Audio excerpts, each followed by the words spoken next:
Consulting Logistics, presented by Aborn and Company. I'm your host, Tim Dooner. Thank you for joining us. Today, I'm answering some of our listeners' burning questions. We'll be covering carrier benchmarking, LTL shipping, 3PLs versus 4PLs, and we're going to start with our most popular question. But first, a little housekeeping. We will be releasing a ton of content moving forward, and part of that content series is inspired by questions asked by you, our listeners. All of the answers you hear today will be transcribed and put up in article format at abornandco.com/blog. So be sure to read those, especially if you don't want to take notes while you're driving or getting jacked at the gym. If you're looking for this episode or any of our previous shows, please visit www.abornandco.com/podcast or simply search your favorite podcast player for Consulting Logistics. And while you're over at abornandco.com, wander around a bit. We have plenty of great and informative articles on there covering all aspects of logistics, as well as information on some of our goods and services. But let's get to some questions. This is exciting. I'm so glad to hear back from the listeners and to share some of these with you. If you want to reach out to me, do so at tdooner@abornandco.com, tdooner@abornandco.com. Well, let's hear it from the shippers as we go to some listener mail. Our first question, quite the popular one. It's come in from a lot of listeners, but I'm going to go with the local guy, Robert F. from Quincy. He asks, I'm new to a 3PL in Revere. Oh dear. And I hear people talking about spot rates and contract rates. What are they saying? Well, Robert, thanks for writing in, and you are not alone. There's a reason that one of the most popular articles on our site is one of our pieces on contract versus spot rates. This article will be available on our site the week of October 1st and should be up on Tuesday the 2nd. There are few battles in the world of freight more heavily debated than contract versus spot pricing. In a complex marketplace like transportation, shippers are often left with more questions than answers. Does the benefit of fixed costs and consistent partners outweigh the freedom and potential savings a shipper could see by shopping the spot market? When considering the risk versus reward of contract versus spot rates, what factors need to be considered? And more urgently, which side comes out on top in a tough market like what we've seen so far this year? Fixed versus flux. First, let's go through some definitions, right? What is a spot rate? A spot rate is a one-time, single-use rate quote that is valid for a short period of time and is issued to a shipper at or near the time of their shipment. So what's a contract rate? Well, a contract rate is a fixed price that is valid for a predetermined period of time and is negotiated with the shipper in advance of any freight moves. Trucking rates, they rise and fall at any given time in a market driven by a variety of variables, but none more important than the load-to-truck ratio. The main factor in determining the cost of moving freight is capacity. Typically, when there's more loads than trucks, rates go up. And when there's more trucks than loads, rates go down.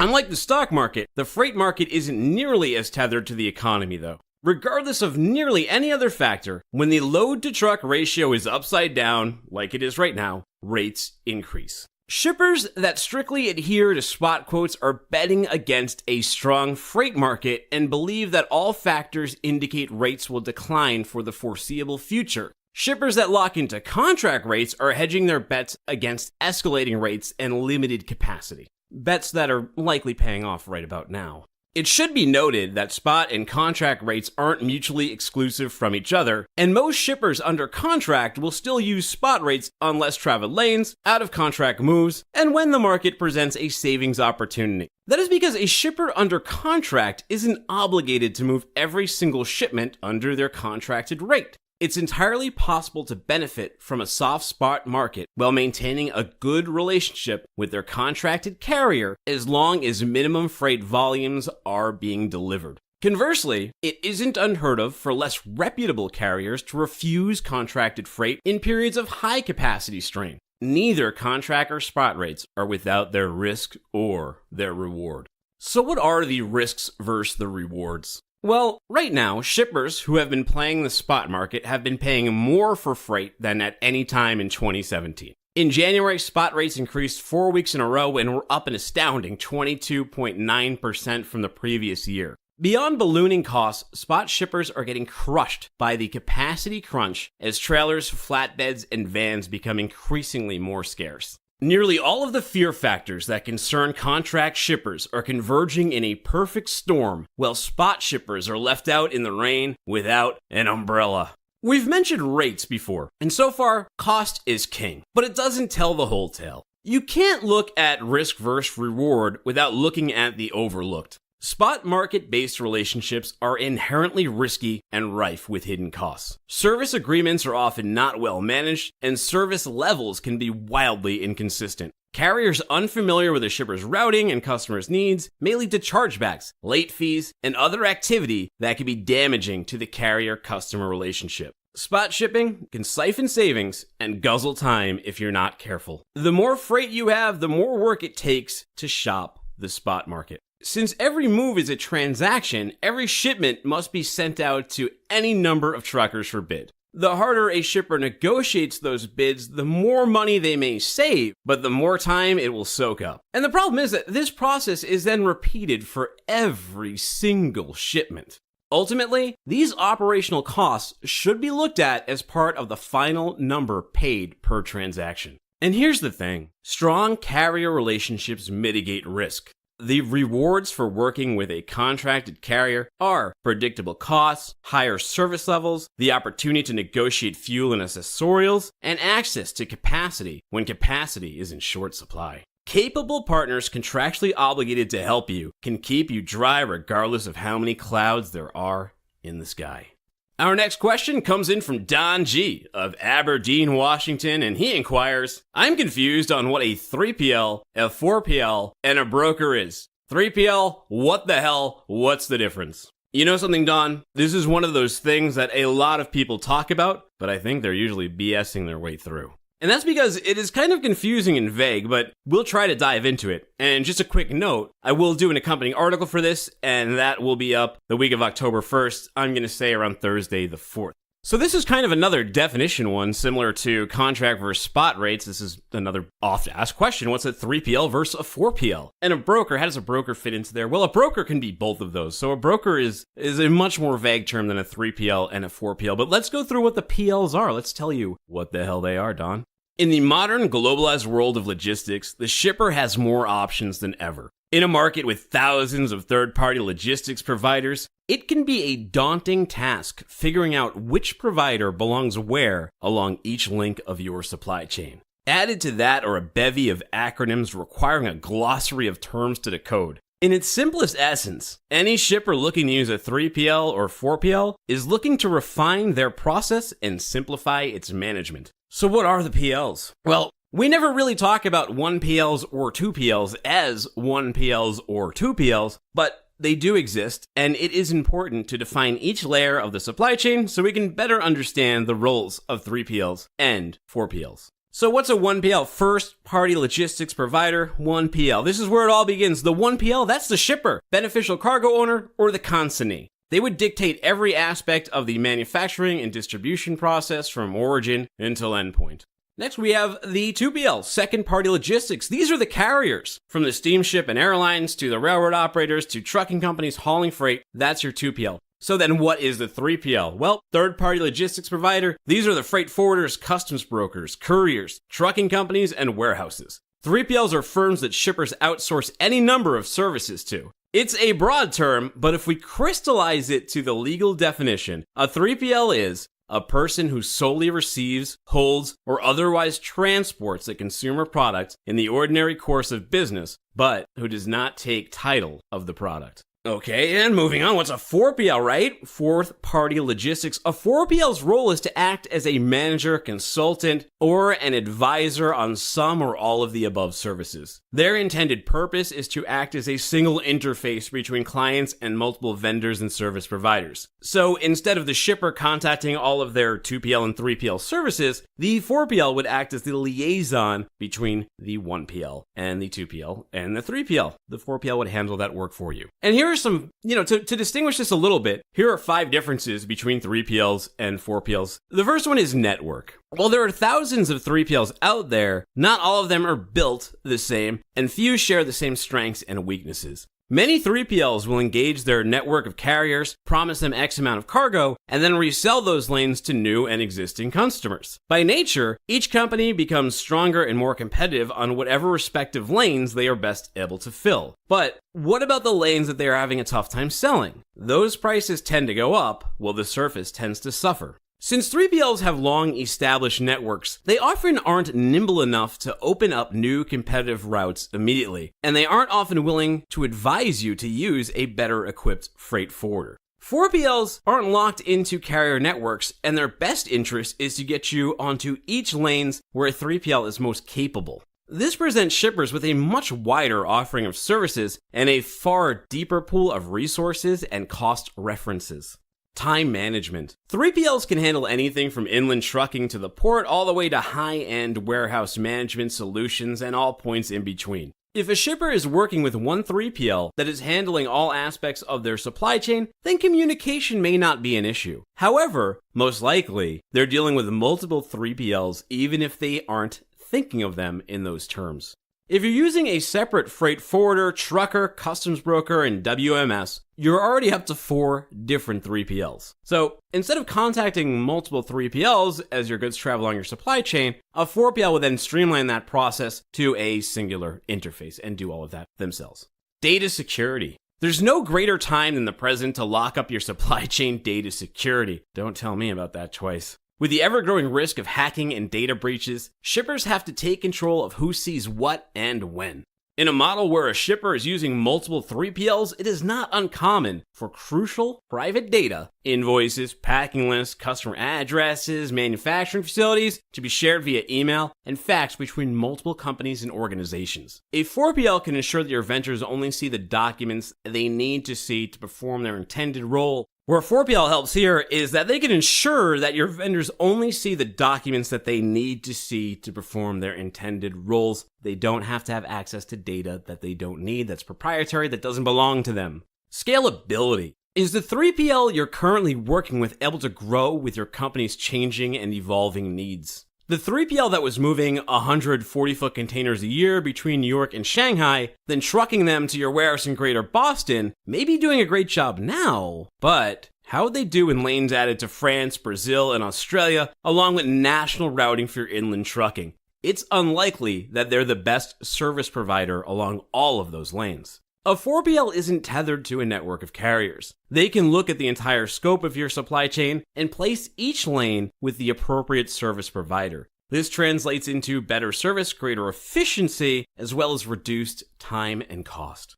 And benchmarking. While 3PLs do benchmark their own services, what they're looking at is inherently different than what a 4PL is looking at. The non-asset-based 3PL is concerned with 2 major things: agent performance and customer volume. Revenue. By nature, the dataset that they're looking at is smaller than the frame. Conversely, a 4PL is benchmarking against all 3PLs instead of just their agents. Instead of leveraging segments of freight with a few agents, they're leveraging the industry's performance against itself. And this is a huge and powerful thing, because one thing that people don't know is that 3PLs have contracts with a lot of carriers. They owe them a minimum quantity agreement, and they will do anything they can to make sure that they get that quantity. And that often means not putting you at a better price point with someone who's outside their network because they haven't created the lane density with them. And that's really the real concern with 3PLs. 3PLs are a great thing. You have to do the due diligence of knowing where they perform stronger in some areas than they do in others. But Don, I hope that answers your question on what the difference is between a 3PL and a 4PL. Karen C. of Dayton, Ohio asks, my company imports by the truckload and ships parcel. We've opened a few new DCs over the past year and are having trouble filling trucks because our inventory is more spread out. Are there any alternatives? Well, great question, Karen. There is. If I think I understand what you're asking here, it's called LTL Freight. By the way, Dayton, Ohio, my sister, she was almost a Dayton flyer. Visited the campus, loved it, but ultimately went to Miami of Ohio. Hey, go Redhawks. Anyway, here's 5 advantages to shipping LTL Freight. And you're in luck because this article is already up on the site. Regardless of the mode of transportation, the question remains the same. How can I get my product to market as fast as possible and at the lowest cost available without sacrificing service? Like ocean or air freight, trucking is another extension of this timeless quandary. Long gone are the days when everyone owned their own trucks and those trucks went to a handful of warehouses and distribution centers. Shipping has become much more fragmented and spread out over further distances. A drop shipment here, a fulfillment center there, and all points in between. Shippers are presented with 3 different yet distinct options when shipping via ground. Their choices are parcel, LTL, which is less than truckload, and TL or FTL, which is full truckload. If you're unfamiliar with shipping via LTL, unaware of LTL as a service, or simply would like to know more, then keep listening. As here are 5 key benefits of shipping LTL freight.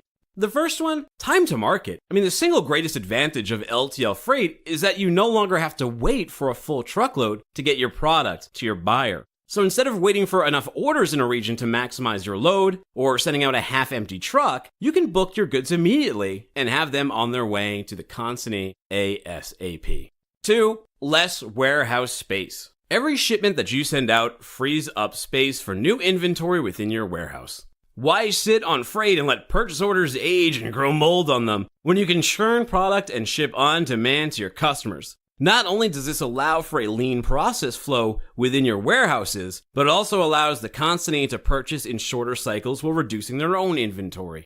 Cost. With LTL, you're only paying for what you ship. Asterisk. And the asterisk is there's all sorts of different accessorials and things to be mindful of in the capacity crisis. We actually have an episode up called the LTL Capacity Crisis Survival Guide. I believe we have an article. It's linked in the article that we'll be putting up about this, or that's already up on the site. But check out that podcast too if you're really into moving with LTL freight now, because there's more to be mindful of than just this sort of simplified description here. But that is with cost. So aside from the asterisk, your freight charges are based on the class, space, and weight that you take up on the truck instead of the entire load. These are substantial savings that actualize themselves not just over time, but every time you ship. Now, there's a myriad of ways to further reduce costs via consolidations, common routing, backhaul loads, etc. However, LTL freight, as we mentioned, it's now without those capacity issues or surcharges.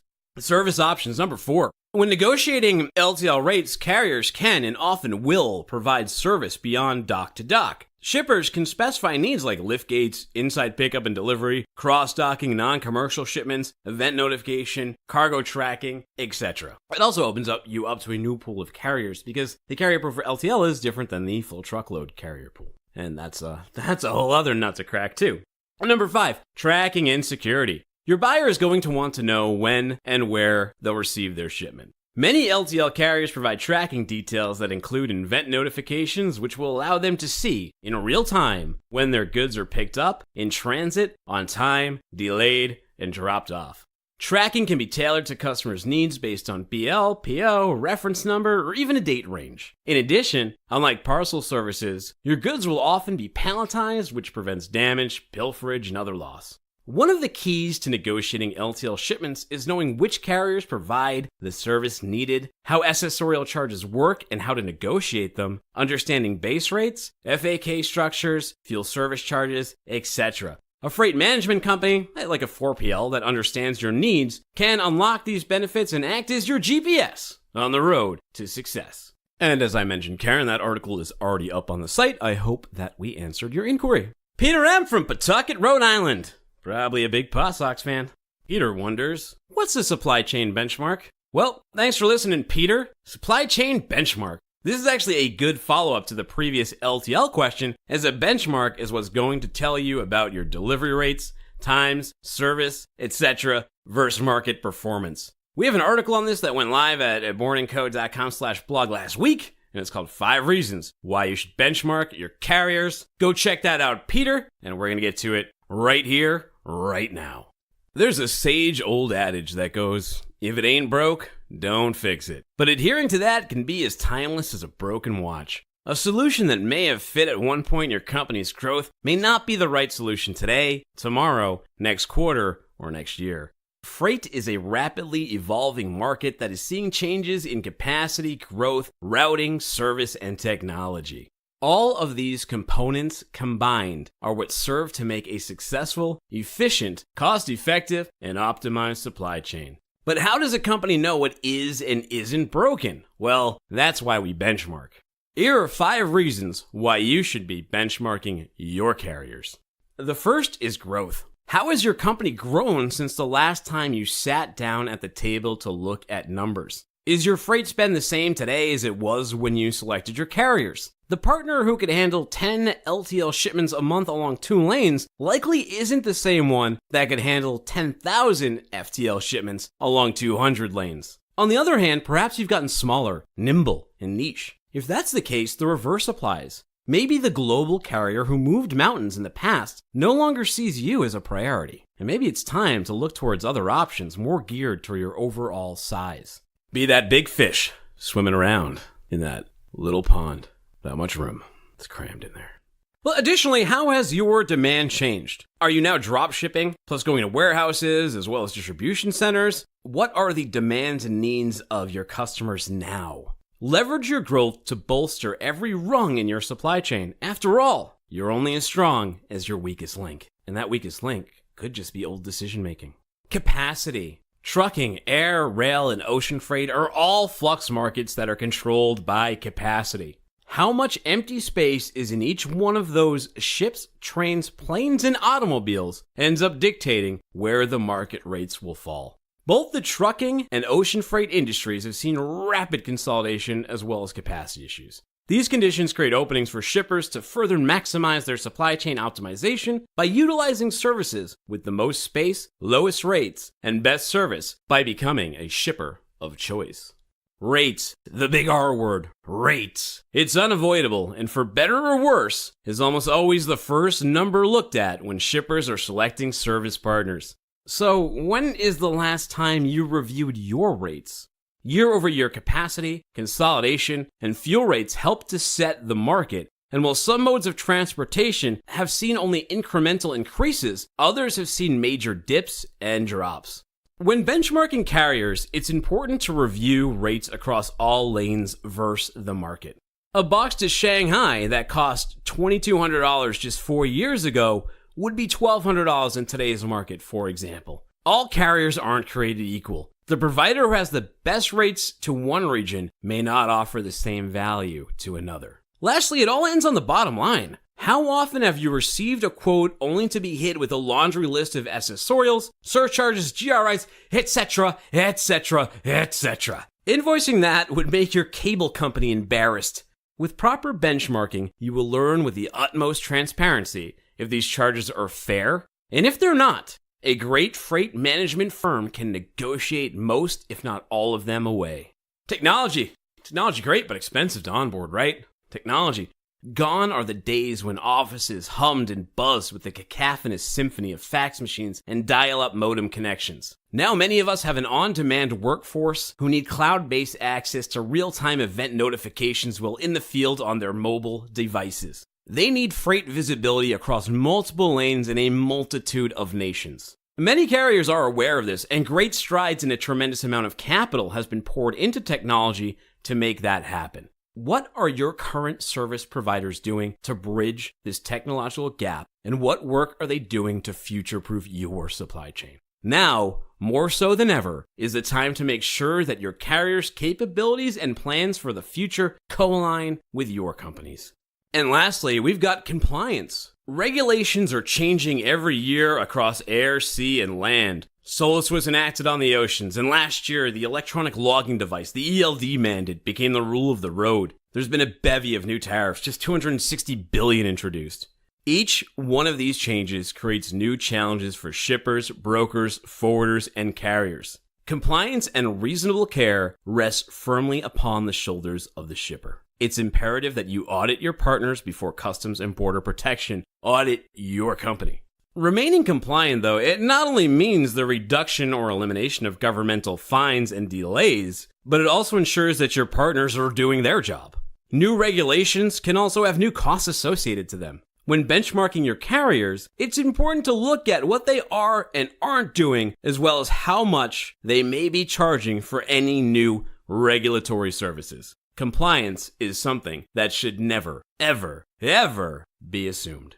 That's it for this week's questions, but if you do have a question for Consulting Logistics, email me at tdooner@abornandco.com. That's TDOONER@abornandco.com. I'd be happy to learn something new with you. My last piece here, just really wanted to look really quick at CVSA's International Road Check results, because I don't have any idea when else I'd be able to talk about this, but these were interesting. So a total of 67,502 level 1, 2, 3 inspections were conducted, of which 21.6% of vehicles and 3.9% of drivers that were inspected were placed out of service. So these are violations that get you off the road. No carrier wants to face them. The top 5 out-of-service violations for vehicle were brake systems, number 1, tires, wheels, brake adjustments, cargo securement, and lighting. For drivers, it was hours of service, and that was big. That was 43%. Wrong class license, 21%. False record of duty status, 10%. Other, not sure what that is, 9%. And then suspended license, we got 8% on that one. And then for HMDG, we got loading, securement issues, other HMDG, shipping papers, placards, and markings. The real big one that stuck out for drivers was the hours of service at 41%. Everything else was relatively close. Even the brake systems on vehicles, that was 28%. Wheels, tires was right under that at 19%. And just the last stat they have on here, number of inspections conducted, we had 60,321 in the United States, 7,181 in Canada. Speaking of Canada, if you didn't catch it, check out last episode, Women in Supply Chain, talking to our correspondent in the Great White North. That is Sarah Barnes-Humphrey. Check it out, Consulting Logistics at abornandco.com/podcast, or search Consulting Logistics on your favorite podcast player of choice. Looking to modernize and future-proof your supply chain? Contact a trusted advisor at Aborn & Company today for a complimentary consultation and learn how we have successfully negotiated over $5 billion in client freight expenses while future-proofing their supply chains. Just visit abornandco.com. That's ABORNANDCO.com. For this episode and all our previous shows, it's over. abornandco.com/podcast, or search Consulting Logistics on iTunes, Spotify, or your favorite podcast player. For Consulting Logistics, I'm Tim Dooner, saying take care and happy shipping.